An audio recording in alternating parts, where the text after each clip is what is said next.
ती राज ठाकरे यांचं आगमन आता शक्तीस्थळावर झालेले, स्मृतीस्थळावर झालेले बाळासाहेबांच्या या ठिकाणी येऊन राज ठाकरे आता अभिवादन करतात। दुसरीकडे उद्धव ठाकरे, राज ठाकरे आणि उद्धव बाळासाहेब ठाकरे पक्षाचे पदाधिकारी, विविध मान्यवर मंचावर उपस्थित आहेत।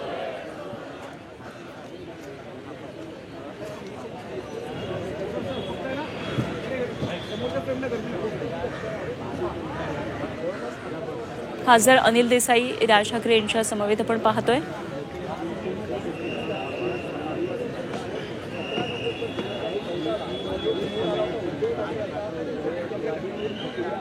खरं तर 13 वर्षांनंतर स्मृती दिनाला अशा प्रकारे दोन ठाकरे बंधू एकत्र येतात। गेल्या काही दिवसांमध्ये जरी आपण वेगवेगळ्या कार्यक्रमानिमित्तानं, सणावारानिमित्तानं, काही कौटुंबिक कार्यक्रमानिमित्तानं, काही राजकीय सभांमुळे, काही राजकीय मुद्द्यांमुळे ठाकरे बंधूंना एकत्रित एका मंचावर एकमेकांच्या हातात हात घालून हात उंचावताना अभिवादन करताना पाहिलेलं आहे। मात्र आजचा हा दिवस आहे ज्या दिवशी बाळासाहेबांचा स्मृती दिन आहे, त्यांच्या स्मृती जागृत करण्याचा, त्यांच्या आठवणी जाग्या करण्याचा आजचा दिवस असताना दोन ठाकरे बंधू एकत्रित येणं हे अनेक खरं तर मराठी जनांचं किंवा ठाकरेंना मानणाऱ्या, ठाकरे घराण्याला मांडणाऱ्या चाहत्या वर्गाचं जे एक स्वप्न असतं ते स्वप्न आज अशा प्रकारे आपल्याला पाहायला मिळतंय। तर उद्धव ठाकरे सुद्धा मंचावरून खाली उतरलेले, राज ठाकरे यावेळी अभिवादन करत असताना या ठिकाणी आलेले होते।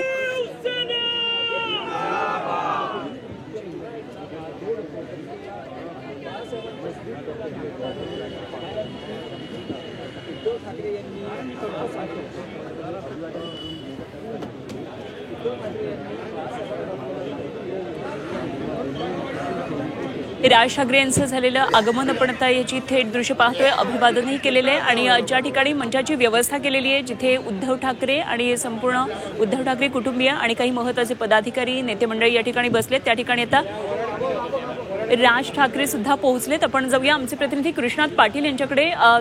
स्मृतीस्थळावर सगळ्या या घडामोडींवर राजकीय ते लक्ष ठेवून आहेत। कृष्णात, राज ठाकरे यांचं देखील आगमन झालेलं आहे, स्मृतींना अभिवादन करून आता ते मंचाच्या ठिकाणी पोहोचतात। काय या ठिकाणी साधारण अपेक्षा आहे, काही बोलण्याची काही शक्यता आहे का, काय घडामोडी घडतात? अनुपमा, आता 13 वर्षानंतरचा आहे भाऊक क्षण पाहायला मिळतो, कारण आता जेवढी स्मृती दिन येऊन गेले, जवळपास स्मृती दिन झाले, परंतु या काळामध्ये कधीच दोन्ही ठाकरे बंधू एकत्र स्मृती कधी पाहायला मिळाले नव्हते। केवळ 13 वर्षापूर्वी आमचे संस्कार झाले त्यावेळी दोन्ही ठाकरे बंधू, दोन्ही ठाकरे कुटुंबीय एकत्र आलेलं होतं। त्यानंतर आता 13 वर्षानंतर आता ठाकरे कुटुंबीय एकत्र आलेलं आहे, एकत्र बसलेले आहे आणि निमित्त हे बाळासाहेब ठाकरे यांचा स्मृती दिन अत्यंत महत्त्वाचा असा हा क्षण आहे, कारण दोन्ही ठाकरे बंधू हे आतापर्यंत अनेकदा विविध व्यासपीठावर भेटत आलेले आहेत। मराठीच्या मुद्द्यावरून जुलैमध्ये झालेली ही पहिली सभा होती, ज्या माध्यमातून दोन्ही ठाकरे बंधू एकत्र येण्याचा पहिलं पाऊल हे पडलं गेलं होतं आणि त्यानंतर विविध कारणास्तव या दोघांच्या भेटी झाल्या होत्या, परंतु गेल्या 13 वर्षाच्या काळामध्ये थेटपणे राजकीय भेटी या कधीच झाल्या नाहीत। परंतु नातेसंबंधातल्या ज्या व्यक्ती आहेत, नातेवाईकांच्या काही कार्यक्रमांच्या निमित्ताने दोन्ही ठाकरे बंधू, दोन्ही ठाकरे कुटुंबीय हे आतापर्यंत एकत्र आले होते, परंतु आता राजकीयदृष्ट्या दोन्ही ठाकरे बंधू एकत्र येत आहेत आणि बाळासाहेब ठाकरे यांची देखील इच्छा होती की राज आणि उद्धव यांनी एकत्र यावं आणि एकत्रितरित्या राजकारणात पुढे जावं, परंतु त्यांच्या हयातीमध्ये देखील झालं नाही। जे आता 13 वर्षानंतर, म्हणजे बाळासाहेब गेल्यानंतर 13 वर्षानंतर अशी एक परिस्थिती राजकारणात निर्माण झाली आणि दोन्ही ठाकरे बंधूंना एकत्र येण्याशिवाय पर्याय उरला नव्हता, अशा प्रकारची एक स्थिती सध्याच्या राजकारणात पाहायला मिळते आणि त्याच दृष्टिकोनातून दोन्ही ठाकरे बंधूंनी एकत्र येण्याच्या दृष्टिकोनातून ही पावलं टाकलेली पाहायला मिळतात आणि जुलैपासून आतापर्यंत ज्या ज्या भेटी झालेल्या आहेत, अनेकदा दोन्ही ठाकरे बंधू एकत्र आलेले पाहायला मिळाले। वेगवेगळी उद्धव ठाकरे यांनी देखील पहिल्या भाषणात सांगितलं गेलं होतं की आम्ही एकत्र आलोय, तर एकत्र राहण्यासाठी एकत्र आलोय, अशा प्रकारचं एक भूमिका आपली स्पष्ट केली होती। राज ठाकरे यांनी देखील नंतरच्या काळात आपली भूमिका स्पष्ट करत आपण एकत्र आहोत हे दाखवण्याचा प्रयत्न केला होता आणि यामुळे नक्कीच एक दोन्ही पक्षाच्या कार्यकर्त्यामध्ये एक वातावरण निर्माण झालं होतं आणि त्याचबरोबर मुंबई महापालिका निवडणुका असू देत किंवा स्थानिक स्वराज्य संस्थांच्या निवडणुकीच्या निमित्तानं दोन्ही पक्षातल्या कार्यकर्त्यांच्या मधला उत्साह जो आहे तो पाहायला मिळत होता आणि त्याच दृष्टिकोनातून आज जर पाहायला गेलं स्मृती दिनाच्या निमित्तानं दोन्ही ठाकरे बंधू एकत्र असलेले पाहायला मिळतात, एकमेकांच्या गप्पा असलेल्या पाहायला मिळत आहेत आणि एक ठाकरे कुटुंबियांच्या मधला आणि दोन्ही ठाकरे बंधूंच्या चेहऱ्यावरचा जो आनंद आहे तो यावेळी स्पष्टपणे दिसून येतोय. राज ठाकरे यांच्या बाजूला आदित्य ठाकरे बसलेले आहेत, दुसऱ्या बाजूला उद्धव ठाकरे बसलेले आहेत, लक्ष्मी ठाकरे आहेत आणि या सर्व ठाकरे कुटुंब एकत्रितरित्या असलेले पाहायला मिळत आहेत आणि त्याचबरोबर उद्धव ठाकरे यांचे मामा आणि राज ठाकरे यांचे मामा देखील असलेले शेजारी असलेले पाहायला मिळत आहेत. अनुपमा, आतापर्यंत अनेक जणांनी या 13 वर्षाच्या काळामध्ये प्रयत्न केले की राज ठाकरे आणि उद्धव ठाकरे यांनी एकत्र यावं, अनेक भेटीगाठी घेण्याचा प्रयत्न केला आणि वेगवेगळ्या माध्यमातून हा प्रयत्न झाला, परंतु अखेरच्या टप्प्यामध्ये 13 वर्षांनंतर नातेवाईकांच्या माध्यमातून एकत्र येण्याच्या विषयीचं एक ती बोलणी चालू झाली आणि त्याला आता याला एकतर राजकीय दृष्ट्या एकत्र येण्याचा परिणाम जो आहे तो आता पाहायला मिळतो. अनुपमा, गेल्या या 13 वर्षाच्या काळामध्ये शिवसेनेसमोर अनेक आव्हानं निर्माण झाली. बाळासाहेब ठाकरे गेल्यानंतर प्रामुख्याने मोठी आव्हानं उद्धव ठाकरे यांनी पेलली. जरी बाळासाहेब ठाकरे गेल्यानंतर 2014 मध्ये सत्ता निर्माण झाली, राज्याच्या सत्तेत शिवसेना बसली, तरी 2019ला शिवसेना जी आहे त्या 2022-23च्या दरम्यान जी दोन्ही शिवसेना निर्माण झाल्या, 2019ला एक वेगळी भूमिका घेऊन उद्धव ठाकरे यांनी महाविकास आघाडी स्थापन केली आणि मुख्यमंत्रीपद हे स्वीकारलं गेलं. त्यानंतर दोन्ही शिवसेना निर्माण झाल्या, 2 शकलं निर्माण झाली, तर देखील ज्या पद्धतीनं उद्धव ठाकरे यांनी पक्ष सांभाळलेला आहे किंवा पुढे नेण्याचा प्रयत्न करत आहे त्याला आता साथ राज ठाकरे यांची लाभताना पाहायला मिळणार आहे. कारण येणाऱ्या मुंबई महापालिकेसह स्थानिक स्वराज्य संस्थांच्या निवडणुका आहेत. केवळ राज ठाकरे यांची मुंबईतच केवळ ताकद आहे असं नाही, तर पुणे असेल, नाशिक असेल, औरंगाबाद असेल, संभाजीनगर, त्याचबरोबर विविध शहरांमध्ये खास करून राज ठाकरे यांची ताकद ही उद्धव ठाकरे यांच्या ताकदीला साथ देईल आणि येणाऱ्या काळामध्ये ज्या प्रकारे प्रामुख्यानं राज्याच्या राजकारणात दोन्ही ठाकरे बंधू एकत्र येण्याच्या दृष्टिकोनातून ज्या हालचाली पाहायला मिळत आहेत आणि त्याचमुळं खास करून मुंबई महापालिकेच्या निवडणुकीच्या संदर्भात वेगवेगळे रणनीती ही ठाकरे बंधूंच्याकडून आखण्यास सुरुवात झालेली आहे. यामध्ये महाविकास आघाडी म्हणून एकत्र जात असताना राज ठाकरे यांना सोबत घ्यायचे की नाही या संदर्भात जरी काँग्रेसमध्ये एक कल सुरू असला तरी दोन्ही ठाकरे बंधू एकत्र येण्यावर आणि दोन्ही ठाकरे बंधू एकत्रितरित्या लढण्यावर आता त्यावर शिक्कामोर्तब झालेलं पाहायला मिळतंय आणि या निवडणुका साधारणतः जानेवारी महिन्यात येतील तोपर्यंत दोन्ही ठाकरे बंधू हे कशा पद्धतीनं रणनीती आखतात हे पाहणं गरजेचं असणार आहे. अगदी खरंय कृष्णा, आपण सांगत असल्याप्रमाणे येणाऱ्या निवडणुकांच्या आधी आजचा आलेला हा स्मृतिदिन बाळासाहेबांचा निश्चितच एक वेगळा आहे.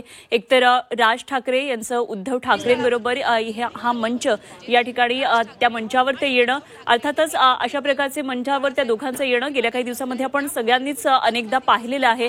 मात्र आजचा स्मृतिदिनाचा हा दिवस काही खास आहे असं म्हणावं लागेल, कारण बाळासाहेबांचं स्वप्न होतं दोघं भावांनी एकत्रित राहावं, पण अर्थातच काही राजकीय अपरिहार्यतेमुळे राज ठाकरेंनी घेतलेली वेगळी भूमिका. मात्र महाराष्ट्र नवनिर्माण सेनेचे अध्यक्ष असलेले राज ठाकरे आणि त्यांचे काका म्हणजे शिवसेना प्रमुख बाळासाहेब ठाकरे यांचं एक हळूवार वेगळं नातं अनेकदा त्यांनी त्यांच्या भाषणांमधून पुढे आणलं आणि बाळासाहेबांचा किती मोठा त्यांच्यावर एक प्रभाव होता हे सातत्यानं खरं तर सगळ्याच जणांना माहिती आहे. अगदी आवाजापासून त्यांची लकब, त्याचप्रमाणे त्यांची जी ढब आहे, त्यांची चेहरेपट्टी, अशा सगळ्याच बाबतीत अनेक जण खरं तर त्यांच्यातलं दोघांमधलं साधर्म्य शोधण्याचा प्रयत्न करत असतात आणि म्हणूनच राज ठाकरे यांचा एक वेगळा मोठा चाहता वर्ग जो बाळासाहेबांचा सुद्धा आहे तो आपल्याला पाहायला मिळतो आणि 2 ठाकरे बंधूंनी एकत्रित यावं ही खरं तर अनेक मराठी जनांची, त्यांच्या समर्थकांची, दोन्ही पक्षातल्या कार्यकर्त्यांची सुद्धा इच्छा होती आणि त्या दृष्टीनं सगळं वातावरण आता पुढे सकारात्मक जात असताना दोघांनी पुन्हा एकदा आजच्या स्मृतिदिनाच्या दिवशी, बाळासाहेबांच्या स्मृतिदिनाच्या दिवशी एकत्रित दिसणं हे खरं तर एक वेगळ्या प्रकारे संकेत सगळ्या कार्यकर्त्यांपर्यंत कार्यकर्त्यांपर्यंत अगदी तळागाळापर्यंत गावागावापर्यंत हे जात आहेत हे खूप महत्वाचं आहे आणि हाच संदेश देण्याचा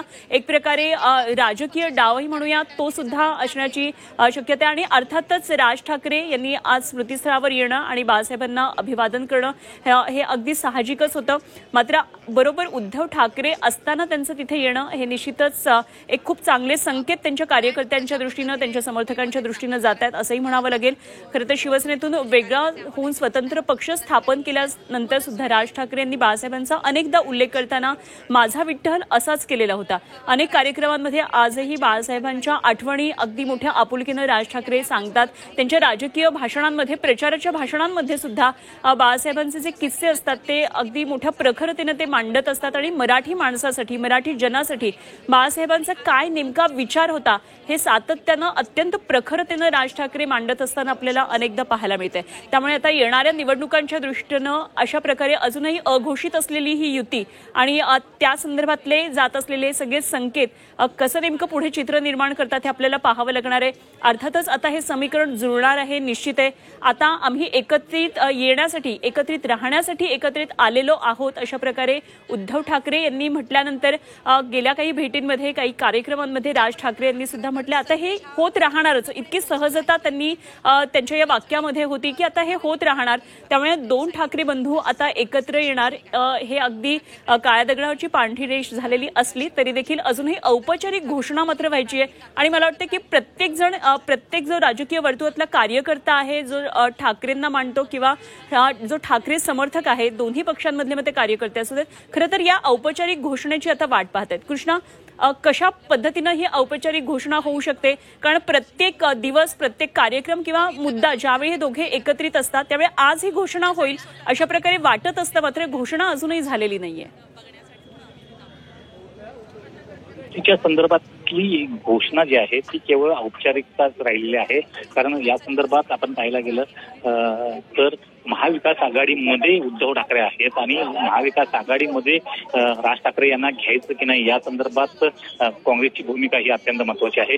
आता संपूर्ण ठाकरे कुटुंबीय हे या स्मृतीस्थळावरून निघताना पाहायला मिळत आहे. आपल्याला समोर चित्र दिसतंय की राज ठाकरे यांना सोडण्यासाठी हे आदित्य ठाकरे हे जाताना पाहायला मिळत आहेत. सोबत राज ठाकरे यांच्या पाठोपाठ आदित्य ठाकरे आहेत आणि ते त्यांना सोडण्यासाठी जात आहेत. उद्धव ठाकरे आणि रश्मी ठाकरे अद्याप देखील सभा मंडपामध्ये असलेले पाहायला मिळत आहेत. परंतु राज ठाकरे यांना सोडण्यासाठी आदित्य ठाकरे हे थेटपणे बाहेर आलेले आहेत. गाडीपर्यंत सोडण्यासाठी जात आहेत. एक वेगळा क्षण जो आहे तो या स्मृतीस्थळावर पाहायला मिळतोय. कारण आतापर्यंत 13 वर्षाचा जो संघर्ष आहे तो मागे सारून कोणी ठाकरे बंधू एकत्र येत आहेत आणि या निमित्तानं राज ठाकरे पहिल्यांदाच म्हणजे 13 वर्षाच्या काळात उद्धव ठाकरे यांच्या सोबत स्मृतीस्थळावर असलेले पाहायला मिळाले आणि राज ठाकरे यांना सोडण्यासाठी आदित्य ठाकरे हे स्वतः त्यांच्या गाडीपर्यंत गेलेले पाहायला मिळत आहेत. या निमित्तानं दोन्ही ठाकरे कुटुंबातला मधली जी जवळीक आहे ती किती वाढलेली आहे हे पाहायला मिळते. अगदी जेव्हा दोन्ही ठाकरे बंधू एकत्र होते बाळासाहेब तेव्हा होते त्यामध्ये दोघांच्या मध्ये जो संवाद होता तोच संवाद त्याच पद्धतीचा दोन्ही कुटुंबातला जो संपर्क आहे तो आता या ठिकाणी पाहायला मिळतोय. आणि त्या निमित्तानं दोन्ही ठाकरे बंधू एकत्र आहेत. या निमित्तानं दोन्ही पक्ष एकत्र आहेत. दोन्ही पक्षाचे कार्यकर्ते एकत्र आहेत आणि त्यांचं जे मनोमिलन गेल्या जुलै महिन्यापासून या आतापर्यंत झालेलं पाहायला मिळतंय. कारण केवळ दोन्ही ठाकरे बंधूच नाही तर त्यांच्या पाठोपाठ संपूर्ण पदाधिकारी कार्यकर्ते हे देखील एकत्र येणं गरजेचं होतं आणि त्या दृष्टिकोनातून हळूहळू या दोन्ही ठाकरे बंधूंनी सर्वांना विश्वासात घेत या संदर्भातला जो युतीचा निर्णय जो आहे किंवा एकत्र येण्यासंदर्भातला जो निर्णय आहे तो कार्यकर्त्यांपर्यंत पोहोचवण्याचा प्रयत्न आतापर्यंत केलेला आहे. आता ही राजकीय युती कितपत यशस्वी होते, खास करून मुंबई महापालिकेमध्ये कितपत यशस्वी होते हे पाहणं गरजेचं आहे. परंतु त्या दृष्टिकोनातून जी मराठी माणसाची एकजूट बांधण्याचा प्रयत्न जो आहे किंवा मराठी माणसामध्ये कुठल्याही प्रकारची फूट पडू नये याचा जो प्रयत्न आहे तो दोन्ही ठाकरे बंधू करताना दिसून येत आहेत आणि हे सर्वाधिक जास्त महत्वाचं आहे की मुंबईच्या सध्याच्या राजकीय परिस्थितीमध्ये दोन्ही ठाकरे बंधू एकत्र आलं तरच येणाऱ्या काळामध्ये मराठी माणूस टिकणं किती गरजेचं आहे अशा प्रकारे एक बिंबवण्याचा प्रयत्न दोन्ही ठाकरे बंधूंचा वारंवार होताना दिसून येते आणि त्याच दृष्टिकोनातून मुंबई महापालिकेची निवडणूक ही दोन्ही ठाकरे बंधूंसाठी अत्यंत महत्वाची आणि दोन्ही ठाकरे बंधूंसाठी अस्तित्वाची देखील असणार आहे. अगदी कृष्णा, तसे संपर्कात राहा. आपण पुन्हा एकदा झी24 तासच्या प्रेक्षकांना या दृश्यांविषयी आणखी माहिती देऊया. सध्या उद्धव ठाकरे आपल्याला या मंचावर जरी दिसलेत असले ते काही वेळापूर्वी राज ठाकरे सुद्धा या ठिकाणी बराच वेळ दोन भावांमध्ये चर्चा होत असलेली आपण पाहिली. अत्यंत सहजतेनं या दोघांमध्ये चर्चा सुरू होती. काही अगदी क्षणांपूर्वीच राज ठाकरे या ठिकाणून आता गेलेले आहेत.